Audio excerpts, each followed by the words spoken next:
अस्सलाम वालेकुम। क्या हाल चाल है सबके। उम्मीद है जी सब खैरियत से होंगे। अल्हम्दुलिल्लाह हम भी बिल्कुल ठीक हैं। तो जी आज के व्लॉग में मैंने आप लोगों के साथ अपनी productive daily cleaning routine share की है कि किस तरह राइम के साथ मैं अकेले अपने सारे घर के काम करती हूँ और इस टाइम पे राइम क्या कर रहा होता है वो सब मैंने आपके साथ शेयर किया। तो शुरू करते हैं रूम से।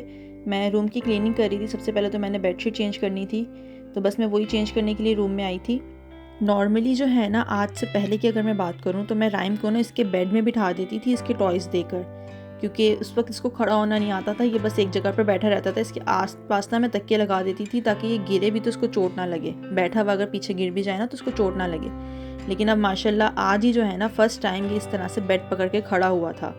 इत्तेफाकन जो है मैंने कैमरा ऑन किया हुआ था और वो शूट होगी वीडियो। अब ये खड़ा हुआ है इस तरह और डांस भी कर रहा, तो मतलब ख़तरा है, ये गिर सकता है आगे की तरफ। वैसे तो इसका बेड हमारे बेड के साथ अटैच होता है, लेकिन दूसरी साइड से अटैच नहीं होता है, उस तरफ से ये गिर सकता है। तो जब तक मैं बेडशीट वगैरह सही कर रही थी तब तक तो मैंने इसको यहाँ पर अपने पास बिठाया अपनी निगरानी में। और अभी जो है ना इसको खड़े होने का पता लग गया, तो इसका सारा ध्यान ना बस उसी तरफ आ गया। अपने टॉयज़ के साथ ही बिल्कुल भी नहीं खेल रहा था, बस बार बार जो है ना खड़े होने की कोशिश कर रहा था। वैसे बच्चे जब बड़े हो रहे होते हैं, दिन ब दिन कोई नई चीज़ कर रहे होते हैं ना, देख के खुशी मिलती है, लेकिन ना फिर खतरा भी रहता है, डर भी लगा रहता है कि चोट भी लगेगी अब। तो इस तरह से बच्चों को बचाना भी ना थोड़ा मुश्किल हो जाता है।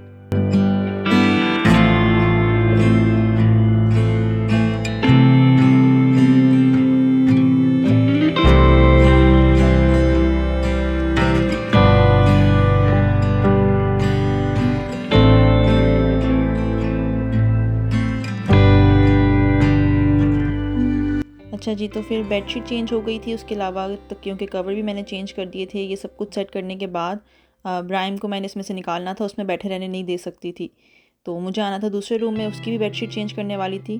तो बस फिर राइम को ना मैंने वॉकर में डाल दिया था ताकि मेरे सामने ही रहे।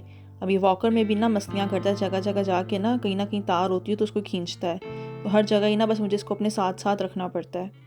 अभी तो फ़िलहाल इसकी क्रॉलिंग की स्पीड तेज़ हुई हुई है, लेकिन अभी वॉकर में ना आगे आने की स्पीड इसकी तेज़ नहीं है। बिल्कुल 1-2 कदम ही आगे चलता है, वैसे तो ना पीछे पीछे की तरफ ही जाता है। तो अभी इतना ज़्यादा ख़तरा है तो नहीं है इसके अंदर, लेकिन जब आगे आना शुरू होगा स्पीड में तब भी इसका ख्याल रखना पड़ेगा।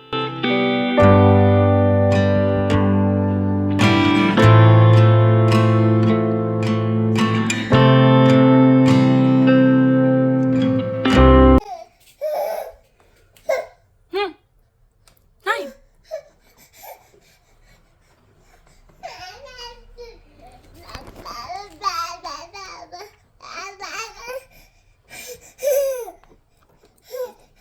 क्या कह रहे हो? बाबा कहाँ है? बाबा बाबा बाबा कहाँ है? तो जी बस अभी इतना सही काम हुआ था और राइम स्टार्ट हो गया था रोना। बस बहुत जल्दी थक जाता है ये ना। अच्छा जी, तो फिर कपड़े भी वॉश करने वाले थे तो मैं लॉन्ड्री के लिए आ गई थी। ये वाला काम जो है ना मैं उठते साथ ही कर लेती हूँ, क्योंकि जब तक मेरे बाकी काम ख़त्म होते हैं ना कपड़े भी धुल जाते हैं। क्योंकि इसमें तो कोई ऐसी मेहनत वाला काम नहीं है, बस कपड़े मशीन में डालने हैं और धुले हुए मिलेंगे, इनको बाकी हैंगर करके लटका देना है। तो ये वाला जो काम है ना ये मुझे बहुत आसान लगता है, क्योंकि कुछ भी नहीं करना, सिर्फ कपड़े डालने और निकालने ही होते हैं। अल्हम्दुलिल्लाह शुक्र है ये वाली सहूलत है मेरे पास। अच्छा, जिस दिन कपड़े वॉश करने हो ना और धूप निकली हुई हो तो इतनी खुशी होती है कि एटलीस्ट कपड़ों को धूप लग जाएगी। फिर उसके बाद राइम को मुझे यहाँ पे लाना पड़ा था अपने सामने ताकि ये रोए ना।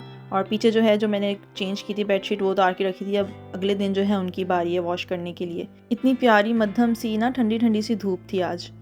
बस फिर राइम को जो है मैंने वहीं पे रखा, क्योंकि वहाँ से ना पूरा अंदर नज़र आ रहा होता है सहन, तो वो मुझे देखता रहेगा काम करते हुए। अंदर उसको करती तो उसने वॉकर में चलना था और मुझे काम करने में ना मुश्किल होनी थी।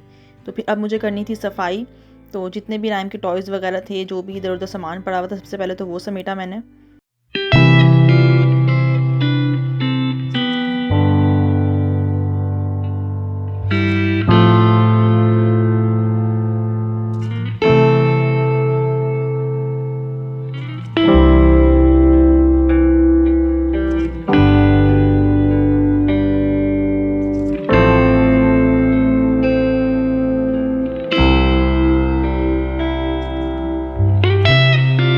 सबसे पहले जो है मैंने वैक्यूम लगाया। वैसे तो मैं नॉर्मल ज़्यादातर वैक्यूम ही यूज़ करती हूँ, इसके अलावा जो है ना ब्रश भी यूज़ करती हूँ। यहाँ पे ना दूसरे वाले झाड़ू नहीं मिलते, तो ब्रश के साथ ना झाड़ू लगाना बहुत मुश्किल लगता है मुझे। सबसे पहले जो है मैं टीवी लॉन्च की सफाई करती हूँ, फिर उसके बाद रूम में आती हूँ। तो ये वाली जो विंडो है ना, काफ़ी दिन से मैंने खोली नहीं थी। ये ब्लाइंड्स जो है ना हर वक्त हम लोग नीचे ही रखते हैं, बस ये जो कॉर्नर वाली खिड़की है ना, ये खोलती हूँ ताकि ना वेंटिलेशन का काम भी होता रहे, क्योंकि अब ना सर्दी आ गई है तो ज़्यादा खिड़कियाँ खोलो तो ठंड वगैरह लगती है। तो बस फिर मैंने कहा धूप निकली हुई है तो अच्छे से रूम में भी धूप आ जाएगी। फिर मैंने सारी खिड़कियाँ ना खोल दी थी और जो ब्लाइंड्स थे वो सारे ऊपर कर दिए थे। वैक्यूम वगैरह लगाने के बाद फिर मैंने मोप किया था। अच्छा, ये जो पोंछा है ना, ये दिखने में लग रहा होगा ना कितना आसान है, खड़े होकर लगा लो, लेकिन इसको लगाते हुए मेरी उंगली में इतना दर्द होता है ना, क्योंकि इसको ना आपको पूरी जान लगानी पड़ रही होती है इसके अंदर भी। पतला सा है ना तो फिर तो ज़्यादा जान लगती है। इधर देखो राइम।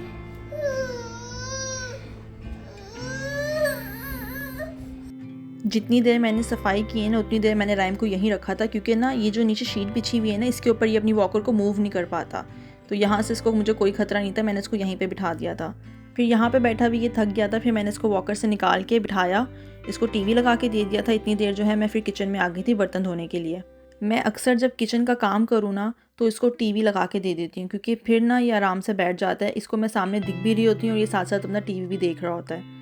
बस रात के बर्तन तो मैं धो के सोई थी और ये ना बहुत इजी हो जाता है। पहले ना मैं कभी कभार ना छोड़ के सो जाती थी रात के बर्तन, और फिर सुबह इतना स्ट्रेस सा होता था कि उठते साथ आपको बर्तन धोने, अच्छा ये भी काम करना है, ये भी करना है। लेकिन अगर आप एक काम करके सोए ना रात को, सिर्फ बर्तन धो के सोएं और सुबह उठ के सिर्फ अपना बेड बना लें, ये 2 काम रात को और सुबह अगर आप पाबंदी से करेंगे ना, यकीन जाने आपका बहुत सारा स्ट्रेस जो है ना वो ख़त्म हो जाता है।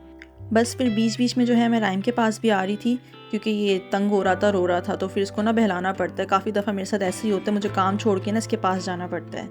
तो बस फिर मेरे तो सिर्फ नाश्ते वाले बर्तन ही थे धोने वाले। अच्छा, ये जो इन्होंने स्टैंड लगाया हुआ है ना, ये बहुत एक अच्छा काम है। बर्तन धो के ना ऊपर रख दो, सारा पानी निचड़ के बेसन में ही जाता है।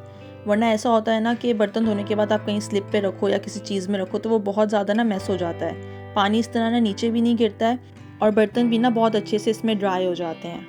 अच्छा, मैं बर्तन धोने के बाद ना इनके ड्राई होने का वेट नहीं करती हूँ कि ये ड्राई हो तो मैं इनको वापस इनकी जगह पे सेट करूँ। मैं ऐसे ही छोड़ देती हूँ। फिर उसके बाद मैं भले रात को बर्तन वॉश करूँ या शाम को करूँ, तो फिर जो है ना बर्तन वॉश करने से पहले मैं इनको इनकी जगह पे सेट करती हूँ, फिर बर्तन धोती हूँ। इस तरह ना फिर ईजी हो जाता है। वरना ये भी एक दिमाग में होता है कि अच्छा भी बर्तन सूखे, अभी तो सेट भी करने, एक साइड पे पड़े हुए बुरे नहीं लग रहे हैं। तो फिर जितना काम आसान हो सकता है ना, मैं उतना काम आसान करती हूँ।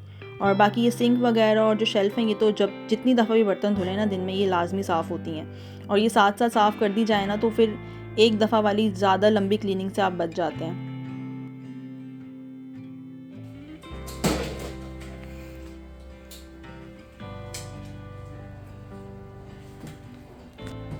ये क्या किया है राइम आपने?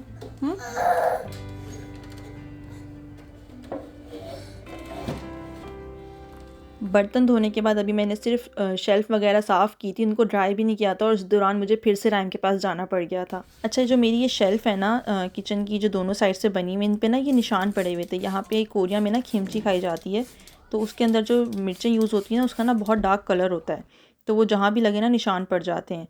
वैसे तो मैं उसके लिए अलग चॉपिंग बोर्ड यूज़ करती हूँ, लेकिन फिर भी ना निशान पड़ जाते हैं, कोई ना कोई छींटा पानी का गिर जाता है उसके ऊपर।